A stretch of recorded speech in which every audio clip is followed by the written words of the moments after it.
आप अगर व्यवस्था बनाए रखें तो आज किसी भी गांव का किसी प्रेस को हम बख्शेंगे नहीं।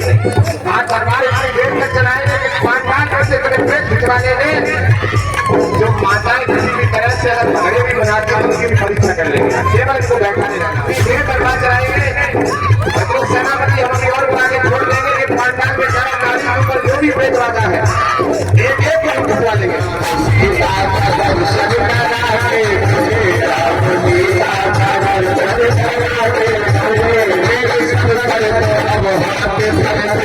सेनापति मुख्यधारी पंडाल में डूब जाइए, कुछ प्रेत राजा छुप रही है उनको खींच के लेके आइए।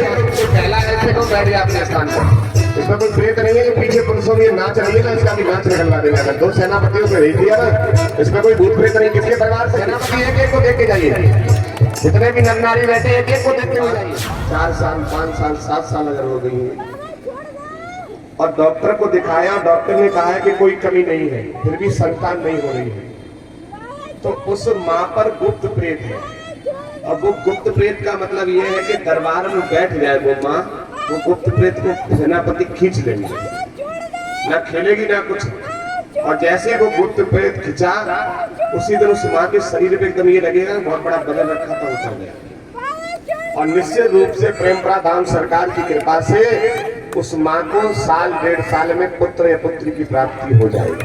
कोई भी आपके घर की बहू काम काज ना करती हो जाए तो हम तो भूत है, तो भगतन के पास मत ले जाओ, क्योंकि भगत तो बात करेंगे कि हमारे घर आए हाजिर लगा के जाना भेंट से, उसे दरबार में बैठा लो और बिल्कुल हमें भी मत बताओ कि महाराज जी या कुछ भूत है। और सेनापति जाएंगे खुद ही मालूम पड़ जाएगा या कुछ भूत है कि जब ऐसे ही ढोंग करते हैं।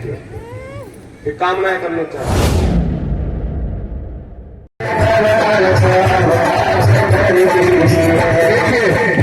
आप अगर व्यवस्था बनाए रखें तो आज किसी भी गांव का किसी प्रेस को हम बख्शेंगे नहीं।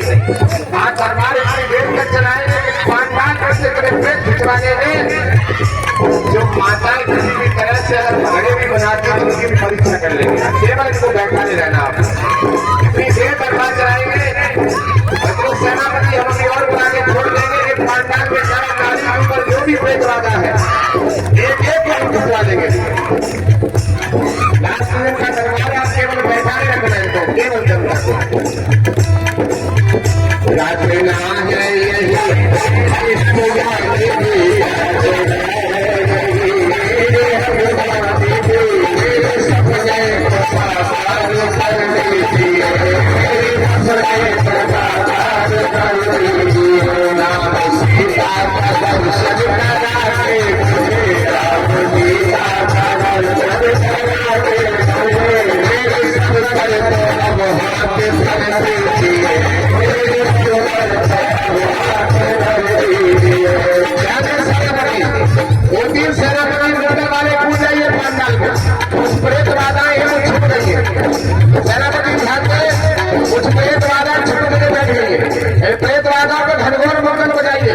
और भैया को पहले उठा के पटकी, उसके बाद खींच के लाइए।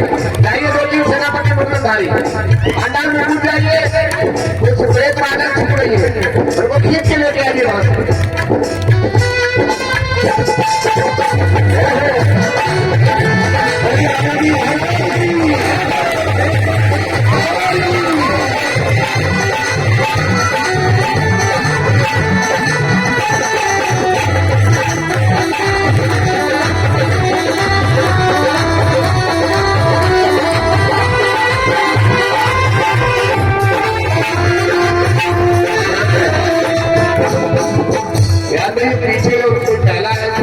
अपने स्थान पर।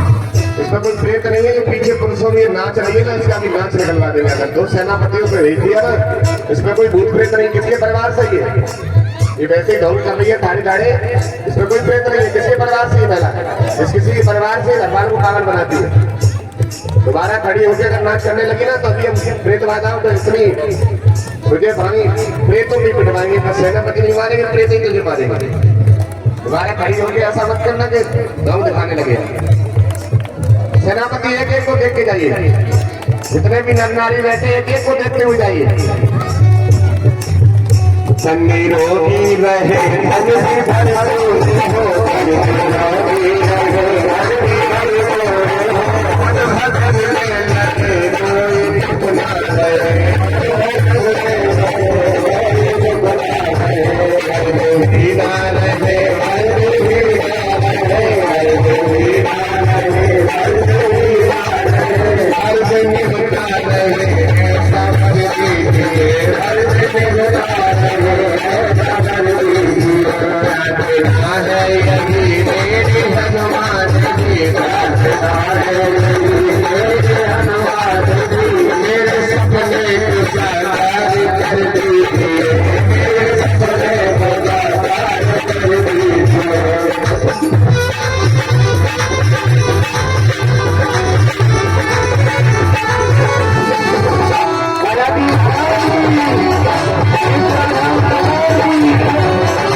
सेनापति प्रेत बाधा मान लगाना बंद कर दे।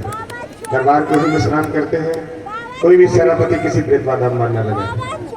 देखिए एक बात बताऊं, किसी घर में अगर किसी की शादी होने के बाद 4 साल 5 साल 7 साल अगर हो गई है और डॉक्टर को दिखाया, डॉक्टर ने कहा है कि कोई कमी नहीं है, फिर भी संतान नहीं हो रही है, तो उस माँ पर गुप्त प्रेत है।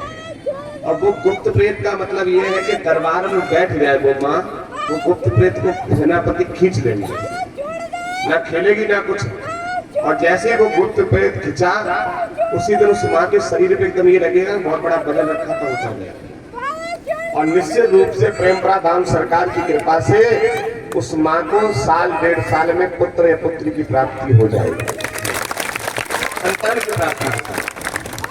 इसलिए जब भी दरबार लगे तो आप दरबार में शांति से केवल बैठे।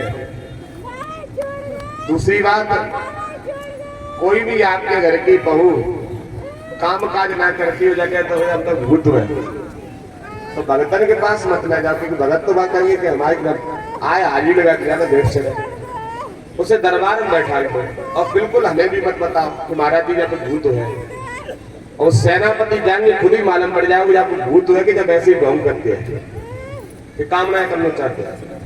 ऐसे भी एक श्रीमती जी ठाड़ी होगी तो उनके परिवार वालों को छुट्टी बना देगा, आज समाज सेवा होगी, हम लोग भूत है।